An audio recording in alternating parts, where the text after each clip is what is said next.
الكلام اللي باش نقوله لك باش يقلقك وينجم حتى يقلقك برشا، اما لازم انه خاصة كان في المدة الاخرى تحس في روحك ماكش قاعد تقدم في حياتك وواقف في بلاصتك.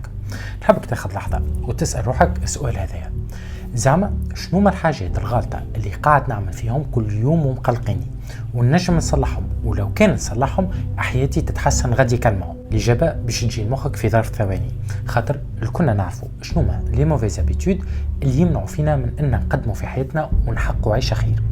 وكي نقول حاجات خايبه تنجم تكون تصرفات ما تزيدك حتى قيمه مضافه في حياتك، كيما تعدي اغلب نهارك تسكرولي على الانستغرام والتيك توك ويتعدى نهارك كيما كل نهار قبله ما غير ما تعمل حتى حاجه تصلح. تنجم تكون الزطله ولا الكل اللي يخسروا فيك في شعريتك الكل ويخليوك مود زومبي، لا عندك طموح ولا هدف تخدم عليهم. تنجم تكون زاد قلق نفسي قاعد تعيش معاه في صراع يومي وتعرف لازم مختص يعاونك اما قاعد تأجل فيها.